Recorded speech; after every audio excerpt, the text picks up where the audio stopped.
સુરતથી સમાચાર વસ્તી ગણતરીની કામગીરી અંગે શિક્ષકોનો વિરોધ। પ્રાથમિક શિક્ષણ મહાસંઘે વિવિધ માંગને લઈને વિરોધ નોંધાવ્યો। ઝાંસી કી રાની ગાર્ડનમાં મોટી સંખ્યામાં શિક્ષકો એકઠા થયા। ઘર અને શાળાથી દૂર વસ્તી ગણતરીને માટે મોકલતા હતા, જેનો તેમણે વિરોધ કર્યો। બીએલઓની કામગીરી કરતા શિક્ષકોને વસ્તી ગણતરીમાંથી મુક્તિની માંગ કરી।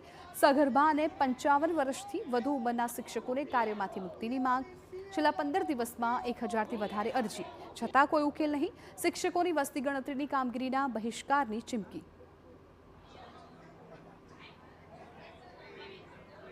શરૂઆતમાં અમારી મુલાકાત દરમિયાન એમણે હકારાત્મક અભિગમ આપેલો હતો કે અમે તાલીમ ઝોનમાં ગોઠવીશું, અલગ અલગ ઝોનમાં, પરંતુ આ બાબતે એકદમ બેદરકારી દાખવવામાં આવેલી છે અને માનનીય પ્રધાનશ્રીના જે સૂચન હતું ઈંધણ બચાવો, એનો છેદ ઉડાડેલો છે। આ બાબતે કેટલા શિક્ષકો જોડાયેલા છે અને કઈ રીતના આગળની તમને રણનીતિ છે? લગભગ 4500થી 5000 શિક્ષકો વસ્તી ગણતરીમાં જોડાયેલા છે। માત્ર શિક્ષકો વસ્તી ગણતરી જ નહીં, સાથે સાથે આમાંના મોટાભાગના શિક્ષકો બીએલઓની પણ કામગીરી કરી રહ્યા છે।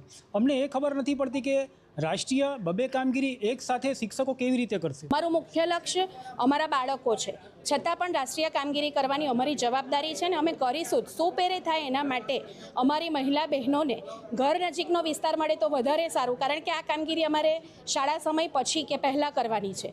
અને ઘણી બહેનોને તો એવા સંવેદનશીલ વિસ્તાર આપ્યા છે કે જ્યાં એકલી બહેનો દિવસના સમય દરમિયાન પણ જઈ શકતી નથી। તો મારી બહેનો સાંજે શાળા છૂટ્યા પછી કે વહેલી સવારે એકલા પણ જવાય એવી પરિસ્થિતિ નથી, એવા એરિયામાં અમને આપ્યું છે।